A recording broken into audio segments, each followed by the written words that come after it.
Élu, ce soir, Dieu déclenche le plan caché qui te transformera. Ce soir, il y a quelque chose dans l'air, une vibration presque imperceptible, comme un battement lointain qui résonne dans l'espace intérieur. Tu ne sais pas encore le nommer, mais ton esprit l'a senti avant toi. Une porte invisible est en train de s'entr'ouvrir.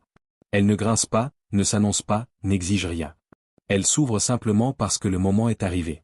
Parce que ton âme a atteint un point où elle devient capable d'entendre ce qu'elle ne pouvait saisir autrefois. Il existe des instants dans la vie où l'on perçoit même confusément que quelque chose bascule. Rien ne change encore à l'extérieur, et pourtant tout se met à trembler à l'intérieur. C'est ce type de nuit, ce type de seuil. Ce type de soufflement silencieux où le ciel ajuste ses lignes pour toucher la terre avec une précision presque mathématique. Et ce soir, cette précision divine te vise, toi. Depuis des années, peut-être depuis ta naissance, un fil discret t'accompagne. Tu ne l'as pas toujours remarqué, mais il était là, tissé dans les angles morts de ton histoire. Chaque épreuve, chaque détour, chaque silence douloureux a été l'aiguille qui resserrait ce fil autour de toi. Pas pour t'emprisonner. Pour t'appeler. Pour te préparer. Pour faire en sorte qu'au moment exact où la lumière viendrait te chercher, tu sois prêt à la recevoir. Ce plan caché n'est pas un projet humain. Il ne ressemble à aucune de tes attentes. Il n'entre pas dans les lignes prévisibles de ta logique ou de ton passé. Il n'obéit qu'à une seule règle, celle du kéro, le temps divin, ce moment parfait où Dieu décide d'agir. Et lorsque Dieu agit, il n'annonce pas. Il déclenche.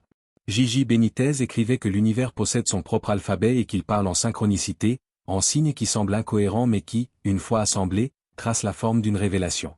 Peut-être que ces derniers jours, tu as vu ou ressenti des choses étranges. Des pensées récurrentes. Des rencontres inattendues. Des songes plus vifs que d'habitude. Des intuitions qui t'effleurent sans explication. Tout cela est le murmure avant l'apparition, le frisson avant la vérité, l'ombre portée de la lumière qui approche. Les hommes appellent cela hasard. Le royaume, lui, n'en produit aucun. S'il y avait du hasard, il n'y aurait pas de prophétie. S'il y avait du hasard, les rendez-vous divins n'auraient pas de sens. S'il y avait du hasard, Moïse n'aurait jamais rencontré un buisson en feu au milieu d'un désert vide. S'il y avait du hasard, Samuel n'aurait pas été réveillé 3 fois dans la même nuit par une voix qu'il ne connaissait pas. S'il y avait du hasard, Élie n'aurait pas entendu un souffle qui n'appartenait à aucun vent de la terre. Mais rien n'est dû au hasard. Rien. Depuis l'aube des temps, la Bible raconte à demi-mot l'existence de ces moments où Dieu descend non pas pour toucher une multitude, mais pour toucher un seul cœur. Un cœur qui deviendra ensuite un point d'appui pour d'autres. Un cœur qui portera, parfois sans le savoir, un fragment de la volonté divine. Un cœur choisi avant même sa naissance pour être témoin, réceptacle, ou messager. Et ce soir, ce cœur, c'est le tien.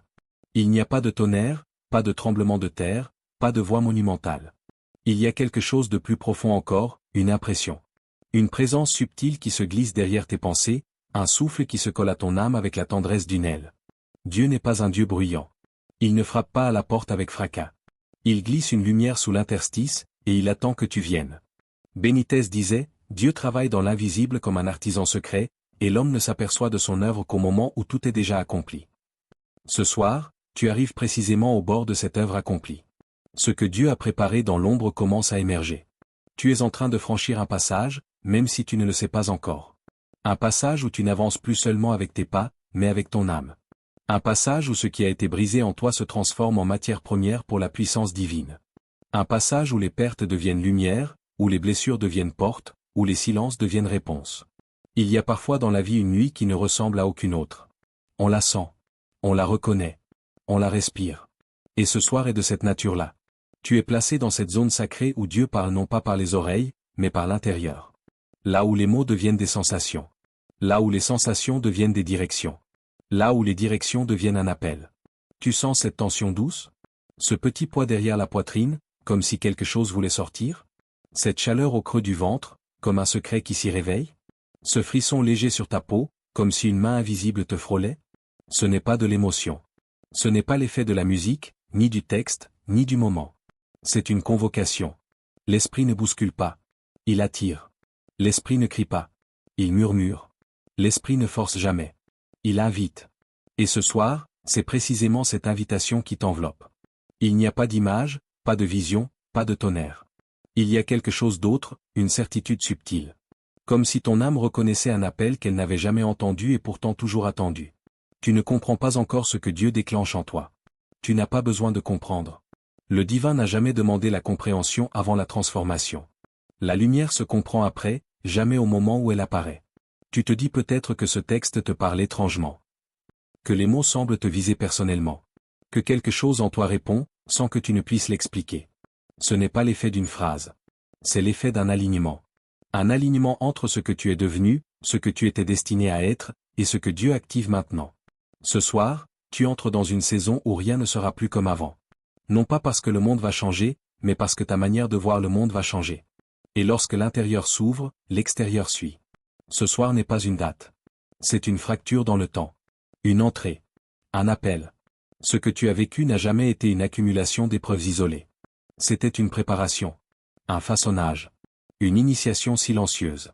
Les larmes, les attentes interminables, les trahisons, les moments où tu as cru que Dieu s'était éloigné. Tout cela n'était pas une absence. C'était une construction. Un travail de fond. Une discipline secrète que Dieu réserve à ceux qu'il prépare pour quelque chose de plus grand. Tu pensais peut-être que tu sortais d'une période de désert. En réalité, tu sors d'une salle d'attente céleste. Ton nom a été appelé. Ce soir, l'invisible commence à parler. Et celui qui écoute avec le cœur entend déjà. La Bible est traversée par une logique secrète, presque souterraine, que l'œil pressé ne voit pas.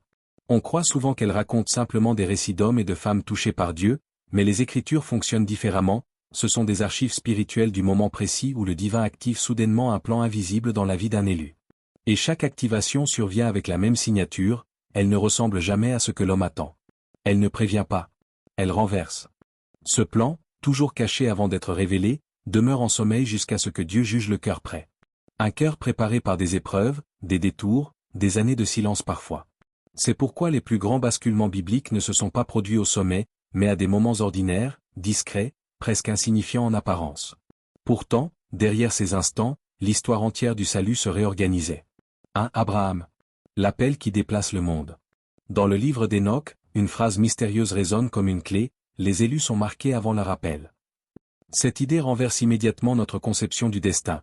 L'élection ne commence pas lorsque Dieu parle, mais bien avant, dans une région profonde de l'âme où l'homme ignore encore le poids de sa mission. Abraham en est l'illustration parfaite. Il ne cherchait rien. Il n'attendait pas de révélation. Il n'avait pas préparé son cœur à un changement radical. Et pourtant, dans le silence d'une journée apparemment ordinaire, une voix descendit vers lui et brisa la continuité de sa vie, « Quitte ton pays. Et je ferai de toi une grande nation » Genèse 12, 1-2. Aucun signe spectaculaire. Aucun prodige. Seulement un murmure, mais un murmure dont la portée traversera les millénaires. La tradition juive raconte que ce murmure n'était pas seulement une parole. C'était une vibration qui pénétra la moelle d'Abraham, l'arrachant à la routine pour l'introduire dans une destinée qu'il ne pouvait pas encore visualiser. Le plan caché se déclencha ainsi, sobrement, calmement, presque timidement, mais avec une force contenue capable de transformer l'histoire humaine. 2 Joseph. L'élu façonné dans l'obscurité. Il existe une caractéristique troublante des élus, ils ne commencent jamais par le haut. Ils commencent dans le bas. Très bas. Joseph en est le prototype. Jeté dans un puits, vendu comme esclave, emprisonné injustement, oublié pendant des années. Sa vie semblait diverger toujours plus loin de sa destinée. Et pourtant, c'est précisément dans ces profondeurs que Dieu sculptait son intérieur. Ce que les hommes voyaient comme une humiliation, Dieu le voyait comme une préparation. 13 ans de silence pour un rêve donné en une nuit. 13 ans d'injustice pour une prophétie qui dormait. 13 ans durant lesquels le ciel ne parlait plus, mais où l'esprit travaillait silencieusement les fondations de son âme. Benitez aurait écrit, « Dieu aime travailler dans les caves avant de t'élever sur les toits. » C'est exactement ce qui arriva. Un soir, alors que Joseph n'attendait plus rien, l'ordre royal descendit jusqu'à sa cellule et son nom fut prononcé. Le plan invisible, mûri dans l'obscurité, explosa soudain dans la lumière du palais. Le prisonnier devint gouverneur. La prophétie reprit son souffle. 3 Marie. Le basculement qui ne prévient pas. Il y a dans la Bible un motif récurrent, Dieu se révèle au moment où la vie semble la plus simple, la plus stable, la moins spectaculaire. Marie vivait une existence sans éclat, dans un village sans importance, au sein d'un peuple écrasé par l'Empire. Rien ne la prédisposait à devenir le point pivot de l'histoire de l'humanité. Et pourtant, un soir, la frontière entre le ciel et la terre se déchira devant elle. Un ange. Un mot. Un salut qui changea tout. Réjouis-toi, pleine de grâce, Lucas 28. Ce qui était caché depuis les prophètes, depuis Ésaïe, depuis Michée, depuis les visions obscures des anciens, surgit enfin dans la réalité. Le plan secret, préparé depuis des siècles, s'incarna dans une chambre silencieuse où une jeune femme écoutait sans comprendre pleinement ce qu'elle acceptait. Ce n'était pas une visite spectaculaire, mais une visitation. L'invisible devenait chair. 4 Paul. La lumière qui renverse un empire intérieur. Paul est l'exemple parfait de l'activation soudaine et irréversible. Il n'était pas en prière. Il n'était pas en recherche. Il n'était pas sur une montagne. Il marchait, convaincu d'être au service de Dieu, sans imaginer qu'il en combattait le cœur. La lumière le foudroya non comme un châtiment, mais comme une ouverture violente de son âme. La tradition syriaque affirme que cette lumière n'était pas extérieure, mais intérieure, elle jaillit en lui, renversant ses ténèbres depuis le dedans. Paul ne fut pas seulement aveuglé, il fut retourné. Une activation divine, brutale mais exacte. Une rupture d'identité. Une métamorphose instantanée. 5 Le 4e livre d'Esdras. Le temps réservé aux élus. Dans ce texte apocryphe, Dieu prononce une phrase qui résonne comme un secret d'état céleste. J'ai réservé certains pour des temps que seul moi connais. Cela signifie que certains destins ne s'activent qu'à une date précise, connue seulement du ciel. Ni avant, ni après. Il existe des élus préparés pour un jour particulier, un jour qui n'apparaît dans aucun calendrier terrestre. Lorsque ce jour arrive, l'élu n'est jamais prêt extérieurement mais son âme, elle, l'est. La Bible n'est pas un recueil d'histoires anciennes. C'est un atlas. Une cartographie des mécanismes divins. Les récits ne sont pas de simples chroniques, ils sont des modèles, des schémas, des archétypes. Chaque appel d'Abraham, chaque nuit de Joseph, chaque visitation de Marie, chaque lumière de Paul formule un même message. Dieu agit toujours de la même manière, mais jamais 2 fois de la même façon. Et quand on comprend cette logique, on perçoit une vérité plus profonde. Ce qui est arrivé à ces élus se reproduit encore aujourd'hui. Juste différemment. Plus discrètement. Plus intérieurement. Les anges ne se manifestent pas toujours par la vue. Ils n'ont pas besoin d'ailes, ni d'apparitions éclatantes, ni de flammes visibles. Parfois, ils se manifestent par des alignements troublants, par une parole qui tombe au bon moment, par un trouble intérieur qui ne s'explique pas, par une paix inattendue qui couvre l'âme comme une brume légère. Quand le ciel veut parler, il n'utilise pas toujours le tonnerre. Parfois, il utilise une sensation. Un pressentiment. Une intuition qui s'allume sans permission. Un verset qui te suit comme une ombre. Un rêve qui persiste au réveil. Une phrase qui te touche d'une manière inhabituelle. Ce sont des signatures d'anges. Et lorsque toutes ces choses convergent dans ta vie, cela signifie que le plan, celui qui était en sommeil, commence à s'ouvrir. Le même plan invisible qui s'est ouvert pour Abraham dans un désert, pour Joseph dans une prison, pour Marie dans une chambre, pour Paul sur une route poussiéreuse. Un plan discret. Un plan secret. Un plan qui ne ressemble jamais à rien d'attendu. Et peut-être que ce soir porte ce type d'énergie. Ce type de mouvement. Ce type de commencement silencieux où le ciel, sans bruit, approche très près du cœur humain. Les Écritures ne sont pas seulement un récit, elles sont un langage. Un langage codé, tissé de symboles, de répétitions sacrées, de motifs cachés. Chaque mot est une porte. Chaque verset est un miroir. Chaque événement visible porte un sens invisible. La Bible est construite comme un ensemble de strates, la lettre, le symbole, le secret. Ceux qui se contentent de la surface lisent des histoires. Ceux qui entrent dans la profondeur déchiffrent des itinéraires spirituels. Dans cette lecture intérieure, le moindre détail devient une balise divine. Ce n'est pas ce que le texte dit qui importe le plus, c'est ce qu'il laisse entendre. C'est ce qui respire entre les lignes. Et dans la structure sacrée des symboles, une chose apparaît clairement. La transformation spirituelle n'arrive jamais au hasard. Elle suit un schéma précis, un mouvement, une géométrie cachée. Et ce mouvement, dans ton histoire, s'est déjà activé il y a bien plus longtemps que tu ne le penses. Le symbole du soir, la frontière des mondes. Dans la Bible, le soir n'est jamais un simple moment de la journée. C'est un seuil. Une frontière. L'instant où la lumière se retire juste assez pour que l'invisible devienne perceptible. Le soir est le moment des passages subtils. Lorsque l'Exode commence réellement, ce n'est pas sous le soleil brûlant, mais dans la nuit, l'heure où les chaînes se brisent en silence. Lorsque Samuel entend la voix divine pour la première fois, l'obscurité recouvre le temple, et l'enfant ne distingue plus la voix de Dieu de celle d'Élie. Lorsque les visions d'Ézéchiel se déploient, elles surgissent à l'instant exact où le soleil s'était retiré, moment où le monde matériel perd son autorité. Dans la symbolique hébraïque, le soir est l'heure où le ciel s'approche. Comme si la lumière s'éteignant permettait à l'œil intérieur de s'allumer. Le soir représente donc ce moment mystérieux où Dieu prépare quelque chose, sans bruit, sans forme précise. C'est un temps d'entre-deux où les réalités se chevauchent, où l'âme devient plus sensible, où les signes deviennent lisibles. Si ton cœur ressent quelque chose ce soir, ce n'est pas un hasard. Le symbolisme du soir, dans ta vie, est un message. Le plan caché, le mystère verrouillé du ciel. Dans le livre de Daniel, un mot revient comme une clé, raza. Il ne signifie pas secret comme nous l'entendons habituellement. Il signifie mystère réservé au ciel, verrouillé, ne pouvant être ouvert qu'au moment choisi. Cela change tout. Un raza n'est pas une énigme humaine. C'est une décision divine scellée dans l'invisible. Un programme céleste qui dort jusqu'à ce que Dieu l'active. Quand Daniel explique les rêves de Nabuchodonosor, il ne dit pas « Voici ce que j'ai compris ». Il dit « Voici le raza que le ciel a décidé de révéler maintenant ». Dans la mystique juive, un raza est comme une porte, invisible, silencieuse, mais véritable. Rien ne peut l'ouvrir tant que la lumière du ciel ne la touche pas. Le plan caché annoncé dans ton histoire porte cette même signature.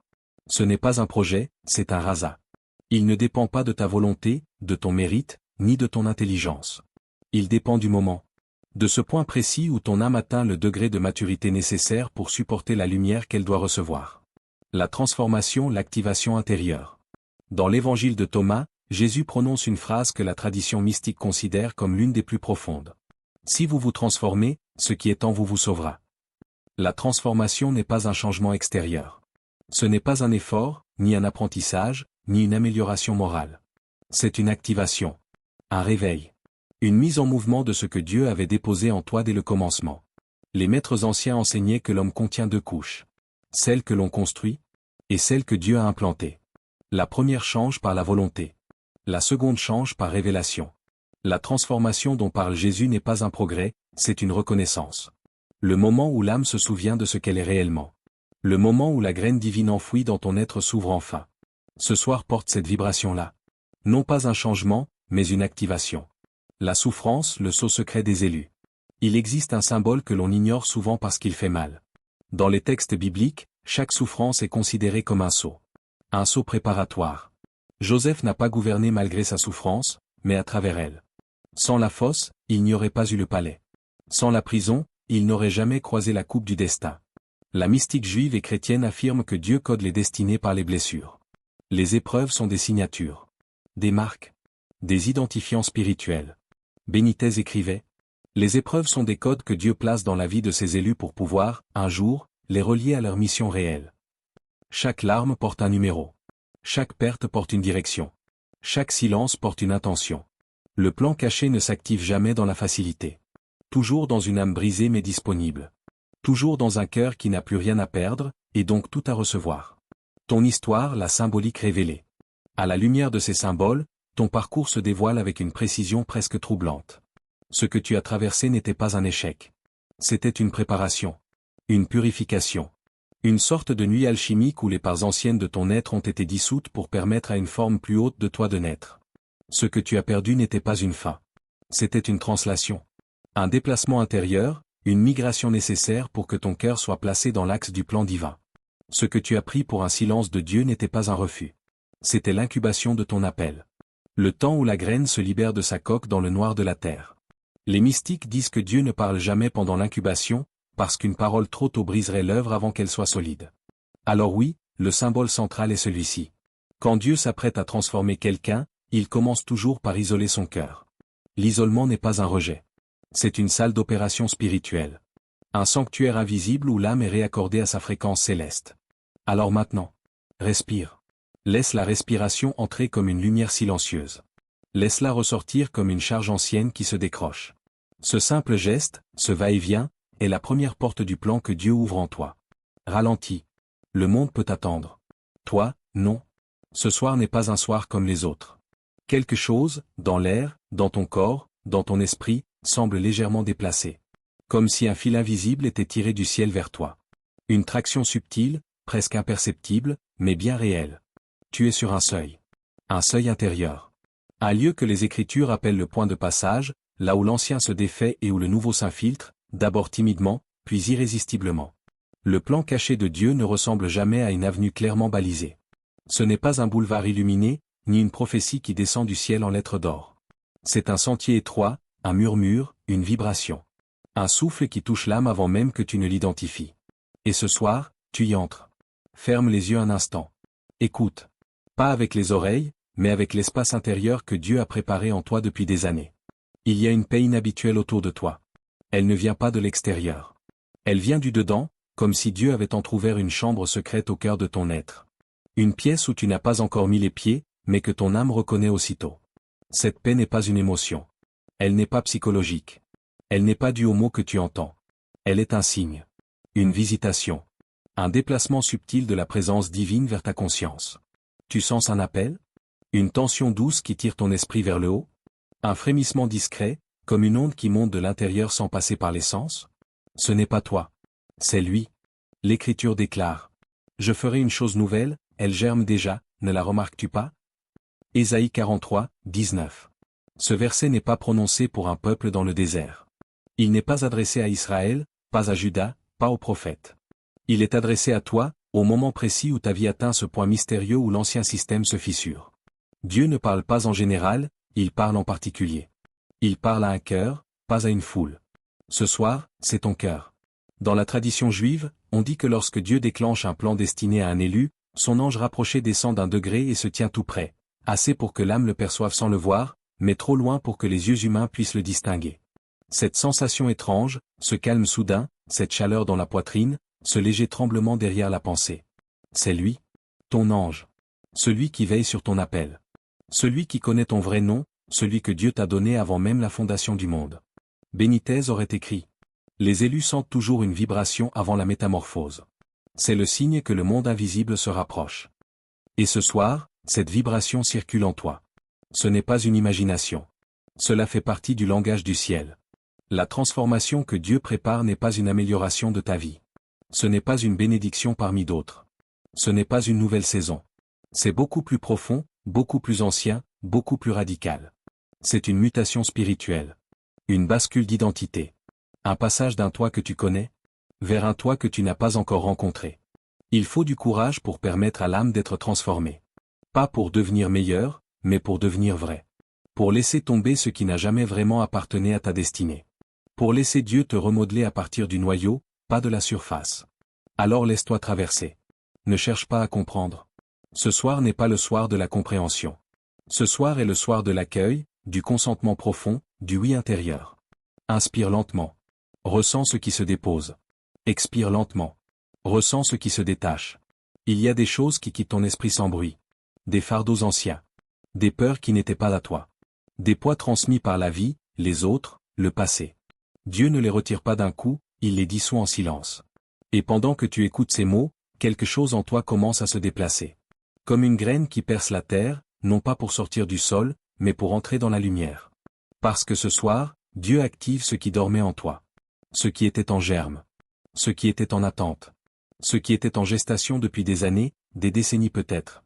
Une part de toi sait exactement de quoi il s'agit. Même si ta pensée ne met pas encore de mots dessus. Ce n'est pas nécessaire. Car l'âme comprend avant l'esprit. Et l'esprit comprend avant l'intellect. Tu entres dans une zone vibrante. Une zone d'appel. Une zone d'élection. Là où les élus sentent pour la première fois que leur nom circule dans la bouche des anges. Ce soir, Dieu déverrouille ce qui n'était pas accessible auparavant. Une porte. Un couloir. Une mission.